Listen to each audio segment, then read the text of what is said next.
Well, what's going on, LFATV? By the looks of it, I'm pretty sure you guys have read the title to this video, and no, this is not a clickbait or anything like that. This is actually real. This actually happened, and I want to give you guys the backstory of this. So last video, if you guys haven't watched it, go ahead and watch the previous video. But last video, I showed you guys that I installed my speedo cable because that was one of the only things that did not work in my Supra. So that being said, Mr. Gallardo also was missing a speedo cable on his Supra, and the following day or two, I think we went to the junkyard because we had seen online that there was a Supra available at the junkyard, so we could go take that speedo cable off that car. So as soon as we get there, we see this NA non-turbo Mk3 Supra. It's a pre-89, and we begin taking some parts off of it because it was a very clean car. Apparently it was just rear-ended, and I'm pretty sure there was like an insurance claim or something like that, so that's how it ended up in the junkyard. But it was like ridiculously clean. Blue interior, the panels were all like very good. A lot of it was also missing, but just you could tell it was a stupid clean car. Anyways, Mr. Gallardo was looking for some parts under the engine bay, and he goes ahead and notices some stickers that were on top in the front where the radiator shroud is, and one of them was BC, Brian Crower. I'm not sure if I'm saying that right, but that's what it is. And another sticker was ARP. So Mr. Gallardo was like, why would they put some random stickers on here? What if this thing has cams and ARPs, right? So let me tell you guys, this stuff just does not happen whatsoever. Like, this stuff does not happen, okay? Let me show you guys the videos that I recorded that day with my phone. Yeah, crazy. This is a little random vlog. We came to the local junkyard, and so and behold, there's a Mk3 here. And Mr. Gallardo pointed out that, it had some stickers up in the front. And he checked the side. He saw that there's a metal head gasket. So we're gonna check. Maybe the 7M has some cams. How lucky would that be, huh? But we're gonna take some parts off of this, and yeah, nice. Let you guys know right now. We take this off, and sure enough, where's the stamp?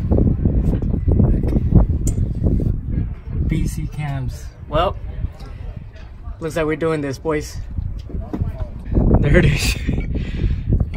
We really cannot believe this right now, guys. BC cams. This was a NA engine, so someone seems to have ARPs as well. We're just trying to figure out what size they are right now. But I'm gonna search it up real quick. So we looked up the part number. It's right here, and I searched it up. So these are 272s. Lo and behold, we took off one of the caps. Check that out, guys. Boom, Baltry. Oh, this head is definitely coming off, and I am definitely buying a new head gasket because this is gonna be used on mine.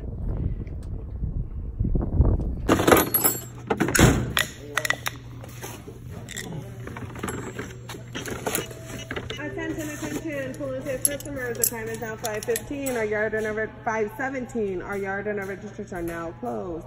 Atención, clientes de pulling safe. Ya son las 5:18 la tarde. Well, as you guys saw, Brian Crower, 272s for $40. That stuff just does not happen, guys. The bad part was that the junkyard was closing, so we're kind of just hurrying up trying to take those things off. But obviously I asked them what time they close or they open tomorrow, because I'm gonna be camping out there. I'm gonna go sleep over in the parking lot. I'm gonna be the first one up there. Just kidding, but we are we are gonna go back for the head, because the head, it seems to be built as well, obviously, if it has the 272s.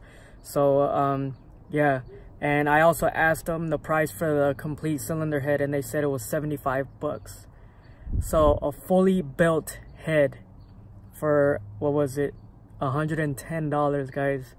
That stuff just does not happen whatsoever. Me and Mr. Gallardo were just tripping, because that stuff just does not happen. And I gotta say, this is gonna change the game as far as my approach on the build. So we're gonna have to see what happens next. So yeah, tomorrow we're gonna go take off the head.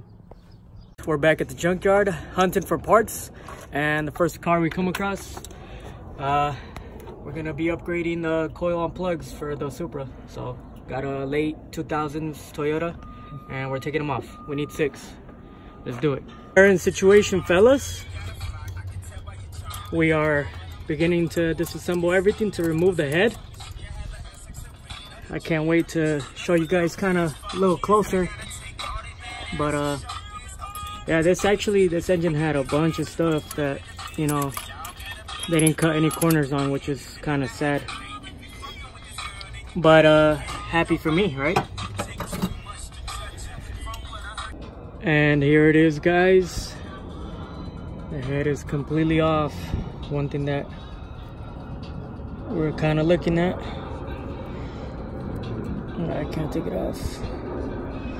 But they did springs and retainers on this for the Brian Carr 272s. So that's gonna be a very nice addition to the Supra. Well, guys, the grand total was $66. And we checked the bottom, so it has like stock valves, but obviously the thing what they did with it was spring and retainers.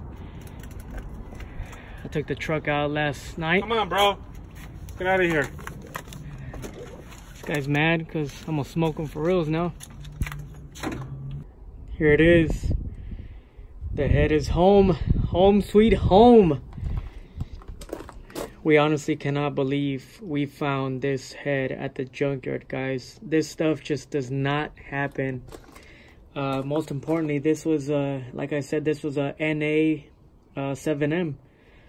So someone built NA 7M, an NA 7M head, and they put 272 cams. The crazy part about it is, if you look at this,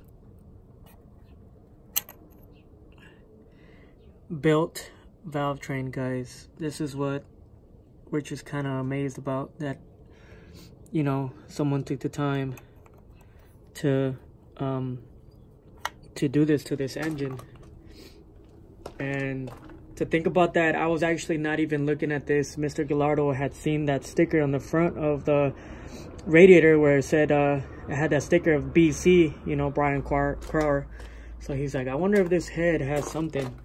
And sure enough, we took off one of the valve covers, and there it was, guys. Really quick, I just wanted to say this kind of changes the game of everything. My approach to the build. Supras in Vegas is gonna come fast like that. I really, you know, I don't know my approach to this yet. I don't know if you guys know that I plan on tuning it before Supras in Vegas. Obviously, if I do put on this head, I am gonna have to put another metal head gasket. So that's another expense. And if I do put this on, I want to do a full 4-inch exhaust and have that thing sound very rowdy. Oh my gosh, I cannot wait. This is just very exciting. So my approach to the build might be different. Another thing that was cool also is that it had ARP hardware for the head, so we took those off, and we didn't pay nothing for those. So yeah, man, I don't know, this is crazy, guys. This is crazy. We're just kind of starstruck by this situation at a junkyard. This is literally about $1,100 worth of work to a head, and the head was the complete head. So the whole head was, it came out, you guys saw, it was 60 bucks, and the cams were $40 $45. So a semi-built head and some 272 Brian Crower cams were $110. Right? So I'm excited. I wanted to show you guys. So I don't know, on to the next video. Let's see what happens. Peace out, guys.